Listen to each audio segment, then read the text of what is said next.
दोस्तों नमस्कार। ये कहानी एक 28 साल की महिला की है। वो अपनी शारीरिक जरूरतों को पूरा करने के लिए अपनी बड़ी बहन के बेटे को ही अपने प्यार के जाल में फंसा लेती है और उसी के साथ संबंध बनाने लगती है। युवक को भी इसमें मजा आ रहा था।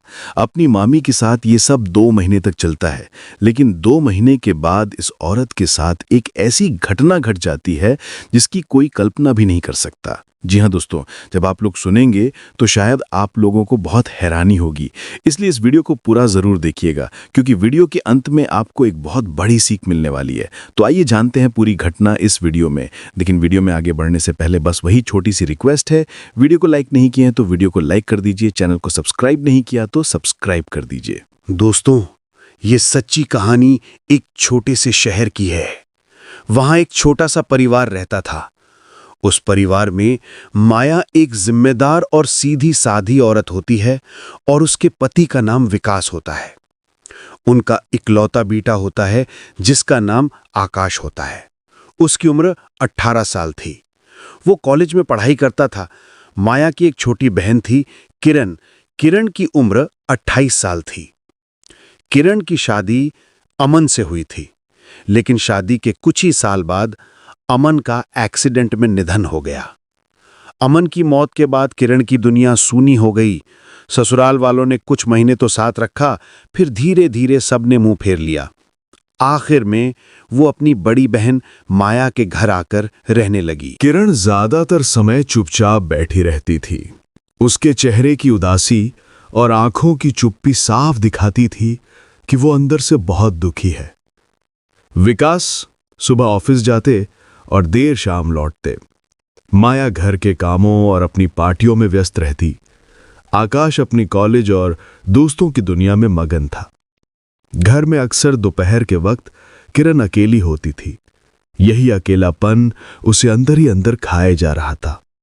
रात को जब सब सो जाते तो उसे अपनी खाली मांग और सूना बिस्तर काटने को दौड़ता। उसकी उम्र ही क्या थी। उसकी जो शारीरिक जरूरतें पूरी नहीं हो पा रही थीं, वो हरदम एक ऐसी सोच में डूबी रहती थी जो उसकी शारीरिक जरूरतों को पूरा करे। तभी उसकी नजरें आकाश पर टिक जाती हैं। आकाश लंबा, स्मार्ट और अपनी धुन में रहने वाला लड़का होता है। वो उसे मामी कहकर बुलाता था, लेकिन किरण के लिए वो बस एक जवान लड़का था। जब वो नहाकर गीले बालों में तौलिया लपेटे अपने कमरे से निकलता है तो किरण की धड़कनें तेज हो जाती थी। वो खुद से कहती है, किरण तुझसे हो क्या गया है? ये तेरी बहन का बेटा है, तेरा अपना भतीजा। ऐसे ख्याल मन में लाना भी बड़ा पाप है। लेकिन मन पर किसका जोर चलता है? वो जितना इस ख्याल से दूर भागने की कोशिश करती, वो ख्याल उतना ही गहरा होता जाता। उसने देखा कि आकाश भी उससे काफी फ्रैंक होकर बात करता था। वो अपनी कॉलेज की बातें, अपने दोस्तों की बातें, सब कुछ उससे शेयर करता था। शायद वो उसमें एक दोस्त देखता था, लेकिन किरण की नजरें कुछ और ही तलाश रही थी। एक दिन दोपहर में बारिश हो रही थी। घर में कोई नहीं था। आकाश कॉलेज से जल्दी आ गया क्योंकि एक क्लास कैंसिल हो गई थी। वो पूरा भीग चुका था। उसने कमरे से आवाज लगाई, मामी एक तौलिया देना। किरण तुरंत तौलिया लेकर उसके कमरे में गई। उस समय आकाश अपनी भीगी हुई टी-शर्ट उतार रहा था। अचानक वह अपनी मामी को सामने खड़ा देखकर वो थोड़ा झिझका, लेकिन फिर मुस्कुरा दिया। सॉरी मामी, मैं देखा नहीं आप आ गई। किरण की नजरें उसके चौड़े सीने और मजबूत बदन पर टिककर रह गईं। उसके शरीर में एक अजीब सी लहर दौड़ने लगी। उसने तौलिया आगे बढ़ाया। तौलिया देते हुए उसकी उंगलियां जानबूझकर आकाश के गीले हाथ से छू गईं। एक पल के लिए दोनों की नजरें मिली। आकाश की आंखों में झिझक थी, लेकिन किरण की आंखों में एक अजीब सी चमक थी। आकाश ने जल्दी से नजरें झुका लीं और तौलिया ले ली और उससे बोला, थैंक यू मामी। किरण बिना कुछ कहे कमरे से बाहर आ गई, लेकिन उसका दिल जोर जोर से धड़क रहा था। आज वो अपने सभी इरादों को लांघने का पहला कदम बढ़ा चुकी थी। उसे पता था कि ये रास्ता तबाही की तरफ जाता है, लेकिन उस वक्त उसकी इच्छा और ख्वाहिश ने उसकी सोच को अंधा कर दिया था। वो बस ये जानती थी कि उसे आकाश चाहिए, किसी भी कीमत पर। उस दिन के बाद किरण के व्यवहार में एक अजीब सा बदलाव आ गया। अब वो आकाश का पहले से भी ज्यादा ध्यान रखने लगी। उसके लिए नाश्ता बनाना, उसके कपड़े प्रेस करना, उसके कॉलेज के असाइनमेंट में मदद करना, वो काम करती जिससे वो आकाश के करीब आ सके। माया ये सब देखकर खुश होती थी। वो सोचती, अच्छा है, किरण को ये सब करने में मन लग रहा है। लेकिन बेचारी माया को क्या पता था कि उसकी अपनी बहन उसके बेटे के लिए मन ही मन कुछ और सोच रही है। किरण ने अब मौके बनाने शुरू कर दिए। जब घर में कोई नहीं होता तो वो आकाश से अपने कमरे का बल्ब बदलने को कहती। जब वो स्टूल पर चढ़ता तो वो ठीक उसके पीछे खड़ी हो जाती, इतनी करीब कि आकाश उसकी सांसों को महसूस कर सकता था। आकाश असहज हो जाता, लेकिन कुछ कह नहीं पाता। वो मामी का लिहाज करता था। एक रात घर में सब सो चुके थे। आकाश अपने कमरे में लैपटॉप पर मूवी देख रहा था। अचानक उसके कमरे का दरवाजा धीरे से खुला। किरण अंदर आई। आकाश, अभी तक तुम सोए नहीं? आकाश थोड़ा चौंका और बोला, नहीं मामी, बस ये मूवी खत्म कर रहा था। किरण धीरे धीरे उसके कमरे में आई और बिस्तर के किनारे बैठ गई। इतनी करीब बैठी कि उसकी साड़ी का पल्लू आकाश के पैरों से छू गया। आकाश का पूरा शरीर कांप गया। किरण बोली, मुझे भी दिखाओ। किरण थोड़ी और पास खिसक गई। उसके शरीर के पास जाने से वो भी रात में 18 साल का लड़का था। उसके अंदर भी हार्मोन्स का तूफान चलने लगा। वो समझ रहा था कि ये सब ठीक नहीं है, लेकिन वो खुद को रोक भी नहीं पा रहा था। तभी किरण ने धीरे से अपना हाथ उसके कंधे पर रखा। किरण ने अपना चेहरा ऊपर उठाया। उसकी आंखें आकाश की आंखों में झांक रही थीं। तुम समझते हो ना मैं क्या करना चाहती हूँ? और इससे पहले कि आकाश कुछ समझ पाता, किरण ने उसके होठों पर अपने होठ रखकर अपना इरादा शुरू कर दिया। आकाश का दिमाग शून्य हो गया। कुछ सेकंड के लिए तो वो विरोध भी नहीं कर पाया। फिर उसे होश आया।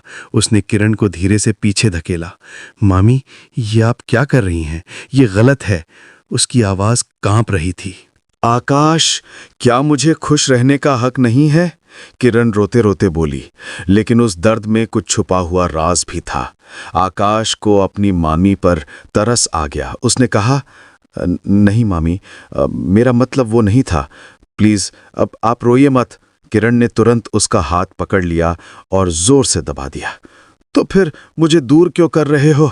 क्या मैं इतनी बुरी हूं? मैं तो बस थोड़ा सा प्यार, थोड़ी सी खुशी चाहती हूं। क्या तुम मुझे वो भी नहीं दे सकते? आकाश को अब अजीब लगने लगा।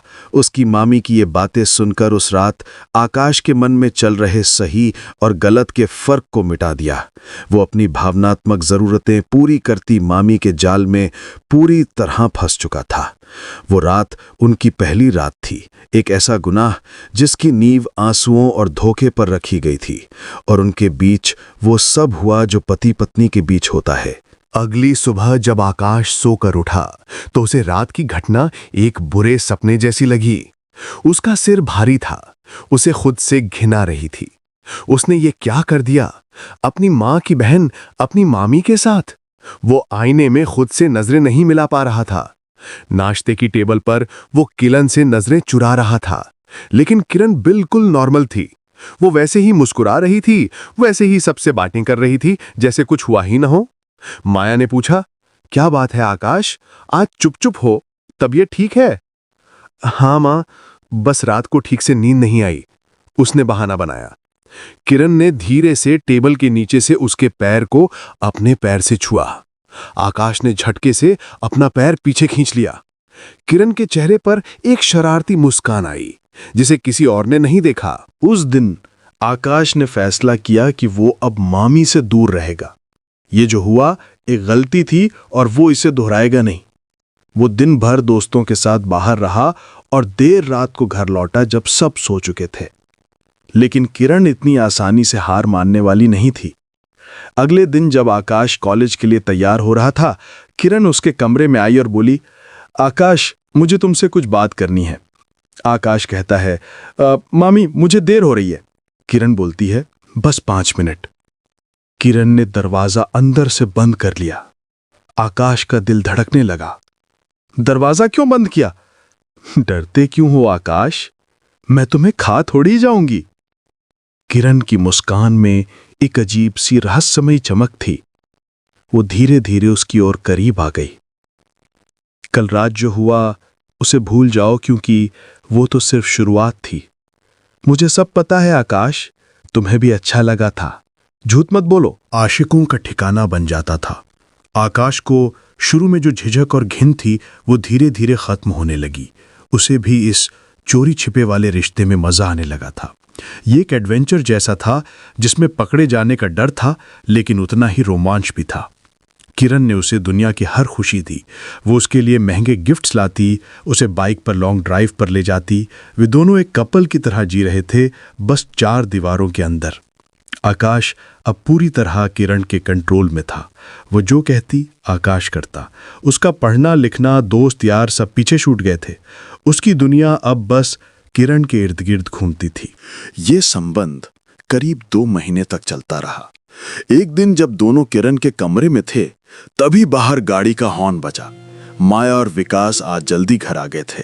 दोनों के हाथ पैर फूल गए। आकाश ने हड़बड़ी में अपने कपड़े पहने और खिड़की से कूदकर बाहर भागा। उस दिन वो बाल पाल बचे। एक और बार माया ने किरण की अलमारी से एक शर्ट निकाली जो उसने आकाश के लिए खरीदी थी। तभी माया उससे पूछी, किरण, ये तो जेंट्स का शर्ट है, तो किसके लिए लाई? किरण का चेहरा सफेद पड़ गया। उसने तुरंत बहाना बनाया, अब अरे दीदी, वो अमन की आखिरी निशानी में से एक है, बस ऐसे निकाल कर रख ली थी। माया ने यकीन कर लिया, लेकिन किरण और आकाश की जान हलक में आ गई थी। रिश्ते में घुटन और अपराध बोध। धीरे धीरे आकाश को इस रिश्ते से घुटन होने लगी। किरण का प्यार अब प्यार नहीं, एक जुनून बन चुका था। वो उस पर हक जताने लगी थी। अगर वो किसी दोस्त का फोन उठाता तो वो लड़ने लगती। अगर वो दोस्तों के साथ बाहर जाने का प्लान बनाता तो वो इमोशनल होने लगती थी। आकाश को अब एहसास हो रहा था कि वो एक दलदल में फंस चुका है, जहां से निकल पाना नामुमकिन लग रहा था। वहीं उसे अपनी माँ का मासूम चेहरा याद आने लगता, अपने पापा का अटूट भरोसा याद आता और उसका दिल अपराध बोध से भारी हो उठता। वो हर हाल में इस रिश्ते को तोड़ देना चाहता था, लेकिन उसमें किरण का सामना करने की हिम्मत नहीं थी। उसे अंदाजा भी नहीं था कि ये 2 महीने का मजाक, ये चोरी छिपे का रोमांच उसकी जिंदगी को ऐसे मोड़ पर ले आएगा जहां से लौटने का कोई रास्ता नहीं होगा। एक ऐसी घटना घटने वाली थी जिसकी कल्पना तक किसी ने नहीं की थी। सब कुछ मानो तूफान आने से पहले की शांति था, और उस तूफान का असली केंद्र खुद किरण थी। 2 महीने बीत चुके थे। आकाश अब इस रिश्ते से पूरी तरह ऊब चुका था। किरण का पागलपन, उसका अधिकार जताने वाला स्वभाव अब उसे किसी जेल की कैद जैसा महसूस होने लगा था। आकाश उससे दूरी बनाने की कोशिश करता, मगर किरण उसे कभी जाने नहीं देती। क्या हुआ है तुम्हें आकाश? आजकल मुझसे इतनी दूरी क्यों बनाने लगे हो? एक रात किरण ने उसका हाथ पकड़कर अपने कमरे में खींचते हुए सवाल किया। कुछ नहीं मामी, अब बस एग्जाम आने वाले हैं, पढ़ाई का टेंशन है, आकाश ने बहाना बनाया। किरण बोली, झूठ मत बोलो मुझसे, मैं तुम्हारी आंखों में देख सकती हूं, तुम मुझसे बच रहे हो। कोई और मिल गई है क्या? आप ये कैसी बातें कर रही हैं? आकाश को गुस्सा आ गया। आप भूल रही हैं कि आप मेरी मामी हैं। ये सब जो हम कर रहे हैं ये गलत है, ये पाप है। मैं इसे और नहीं कर सकता। ये पहली बार था जब आकाश ने खुलकर विरोध किया था। सबसे बड़ा झटका, प्रेगनेंसी। किरण एक पल के लिए सन्न रह गई, फिर उसकी आंखों में आंसू आ गए। अब तुम्हें यह पाप लग रहा है? जब मजा आ रहा था तब पाप नहीं था। उसने रोना शुरू कर दिया। किरण कहती है कि मैंने तुम्हारे लिए क्या कुछ नहीं किया, अपनी पूरी दुनिया तुम पर लुटा दी और तुम मुझे ऐसे छोड़ के चले जाओगी? नहीं आकाश, मैं तुम्हें कहीं नहीं जाने दूंगी। तुम सिर्फ मेरे हो, सिर्फ मेरे। आकाश उसके इमोशनल ब्लैकमेल से तंग आ चुका था। प्लीज मामी, मुझे बख्श दीजिए, मैं अपनी जिंदगी बर्बाद नहीं कर सकता। वो कमरे से निकलकर जाने लगा, तभी किरण ने पीछे से कुछ ऐसा कहा जिसने उसके कदमों को वहीं रोक दिया। मैं मां बनने वाली हूं आकाश। आकाश के पैरों के नीचे से जमीन खिसक गई। उसे लगा जैसे किसी ने उसके कानों में पिघला हुआ शीशा डाल दिया हो। वो पलटा, उसका चेहरा पूरी तरह सफेद पड़ चुका था। ये आप क्या बकवास कर रही हैं? उसकी आवाज कांप रही थी।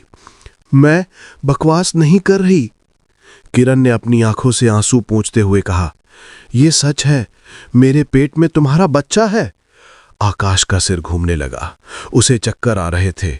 नहीं नहीं, ये नहीं हो सकता, ये झूठ है। आप मुझे रोकने के लिए ये सब कह रही हैं। वो बोली। झूठ नहीं है। किरण ने अपने पास से एक रिपोर्ट निकालकर उसके हाथ में रख दी। ये देखो डॉक्टर की रिपोर्ट, मैं 1.5 महीने से प्रेग्नेंट हूं। आकाश ने कांपते हाथों से रिपोर्ट देखी। उस पर किरण का नाम था और नीचे प्रेगनेंसी पॉजिटिव लिखा था। आकाश वहीं सोफे पर धड़ाम से बैठ गया। उसकी दुनिया, उसके सपने, उसका भविष्य, सब कुछ एक पल में खत्म हो गया था। ये वो अप्रत्याशित घटना थी, वो तूफान था जिसकी उसने कभी कल्पना भी नहीं की थी। अब क्या होगा? आकाश ने डरी हुई आवाज में पूछा। अब वही होगा जो मैं चाहूंगी। किरण की आवाज में अब आंसू नहीं, एक अजीब सी मजबूती थी। हम ये बात सबको बताएंगे कि हम एक दूसरे से प्यार करते हैं और शादी करना चाहते हैं। पागल हो गई हैं आप? आकाश चीखा। माँ पापा मुझे और आपको दोनों को जान से मार देंगे। समाज में हमारी इज्जत का क्या होगा? दीदी का क्या होगा? वो तो ये सदमा बर्दाश्त ही नहीं कर पाएंगी। अगले कुछ दिन आकाश के लिए नरक की तरह थे। वो ना कुछ खा पाता, न सो पाता। हर वक्त बस यही डर लगा रहता कि ये बात घर में पता चल गई तो क्या होगा। किरण अब उसे और भी ज्यादा कंट्रोल करने लगी थी।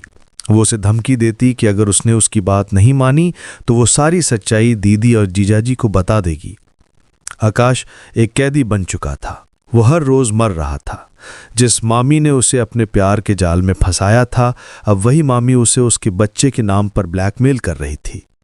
उसे अब समझ आ रहा था कि गलत राह का रास्ता आखिर में तबाही और बर्बादी की तरफ ही जाता है, लेकिन असली तबाही तो अभी आनी बाकी थी। किरण की प्रेगनेंसी को लगभग 1.5 महीना होने वाला था। सुबह सुबह उल्टियां होना, चक्कर आना, ये सब अब आम हो गया था। वो सबसे छिपाने की बहुत कोशिश कर रही थी। माया अपनी छोटी बहन किरण की हालत देखकर परेशान हो गई। उसने कहा, किरण क्या बात है, कई दिनों से देख रही हूं तुम्हारी तबीयत ठीक नहीं लग रही है, चलो आज डॉक्टर को दिखाते हैं। ये सुनकर किरण का चेहरा उतर गया। उसने कहा, नहीं दीदी कुछ नहीं है, बस मौसम बदलने की वजह से थोड़ी कमजोरी है, मैं ठीक हो जाऊंगी। लेकिन माया नहीं मानी और वो उसे जबरदस्ती डॉक्टर के पास ले गई। आकाश जो उस वक्त कॉलेज में था, इस बात से अनजान था। क्लिनिक में डॉक्टर ने कुछ टेस्ट किए और माया को बाहर इंतजार करने को कहा। किरण अंदर डॉक्टर से गिड़गिड़ा रही थी, प्लीज डॉक्टर, मेरी बहन को कुछ मत बताइएगा, मैं आपको जितने पैसे चाहिए दूंगी। डॉक्टर एक समझदार और उसूलों वाली महिला थी। देखिए, ये मेरा काम नहीं है और आप अपनी हालत छुपाकर अपनी और बच्चे की जान खतरे में डाल रही हैं। जब किरण और डॉक्टर बाहर आईं, तो माया ने बेचैनी से पूछा, क्या हुआ डॉक्टर, सब ठीक तो है ना? डॉक्टर बोली, कोई चिंता की बात तो नहीं है, आपकी बहन लगभग 2 महीने की प्रेग्नेंट है। ये शब्द माया के कानों में किसी बम की तरह फटे। उसे एक पल के लिए यकीन ही नहीं हुआ। प्रेग्नेंट? लेकिन कैसे? इसके पति को गुजरे हुए तो 3.5 साल हो गए थे। डॉक्टर मिश्रा खामोश रही। माया ने किरण की तरफ देखा। उसकी आंखों में 1000 सवाल थे। किरण, ये डॉक्टर क्या कह रही है, ये सच है? किरण की नजरें झुकी हुई थीं। वो बस रो रही थी। उसकी खामोशी और उसके आंसू सब कुछ बयां कर रहे थे। माया का सर घूम गया। वो वहीं कुर्सी पर बैठ गई। वो बोली, किसका बच्चा है ये किरण? कौन है वो आदमी? बताओ मुझे। वो चीखी। किरण कुछ नहीं बोली। उस दिन घर का माहौल किसी मातम से कम नहीं था। माया अपनी बहन को घसीटते हुए घर लाई। उसने उसे कमरे में बंद कर दिया। वो बस एक ही सवाल पूछ रही थी, ये कौन किया है? ये सब पूछते पूछते शाम हो गई। उसके बाद जब विकास जी और आकाश घर आए तो उन्होंने घर में एक अजीब सी खामोशी महसूस की। माया की आंखें रो रोकर सूज गई थीं। विकास ने पूछा, तुम रो क्यों रही हो और किरण कहाँ है? माया कुछ नहीं बोली, बस रोकी रही। आकाश का दिल किसी अनहोनी की आशंका से बैठ गया। उसे लगा कि सच सामने आ चुका है। विकास जी ने जब माया को बहुत कुरेदा तो वो फट पड़ी। उसने रोते बिलखते हुए सारी बात बता दी। किरण प्रेग्नेंट है। विकास जी के पैरों तले जमीन खिसक गई। ये कैसे हो सकता है? मुझे नहीं पता। मैं सुबह से पूछ रही हूं, ये लड़की अपना मुंह ही नहीं खोल रही। इसने हमारी इज्जत मिट्टी में मिला दी। अब हम किसी को क्या मुंह दिखाएंगे? विकास जी गुस्से में आग बबूला हो गए। वह किरण के कमरे की तरफ बढ़े। मैं आज उससे सब उगलवा कर रहूंगा। आकाश एक कोने में खड़ा कांप रहा था। यह कयामत की रात थी। उसका गुनाह अब सबके सामने आने वाला था। विकास ने दरवाजा पीटना शुरू कर दिया। दरवाजा खोल किरण, आज अगर तूने सच नहीं बताया तो मैं तुझे जान से मार दूंगा। अंदर से किरण के रोने की आवाज आ रही थी। काफी देर तक जब दरवाजा नहीं खुला तो विकास जी ने गुस्से में दरवाजा तोड़ दिया। अंदर किरण फर्श पर बैठी रो रही थी। विकास जी ने बोले, बता कौन है वो हरामखोर? तभी किरण ने नजरें उठाकर एक बार कमरे के बाहर खड़े आकाश को देखा। उसकी आंखों में नफरत थी। फिर उसने विकास जी की तरफ देखा और धीरे से कहा, आकाश है। वहां एक पल के लिए कमरे में मौत जैसा सन्नाटा छा गया। माया को लगा जैसे उसके कानों ने धोखा खाया है। क्या कहा तूने? किरण ने फिर वही नाम दोहराया, इस बार और जोर से। आपका बेटा आकाश। ये बच्चा आकाश का है। माया ने एक जोरदार थप्पड़ गाल पर दे दी और बोली, बेशरम औरत, मेरे बेटे पर इतना घिनौना इल्जाम लगाती है। वो तो तुझे अपनी मां की तरह मानता है। किरण बोली, मानता था। फिर वो बोली, पूछिए अपने लाडले से। पूछिए कि पिछले 2 महीने से वो मेरे साथ क्या कर रहा था। पूछिए कि कैसे वो रात को छिप छिप कर मेरे कमरे में आता था। सबकी नजरें अब आकाश पर थीं।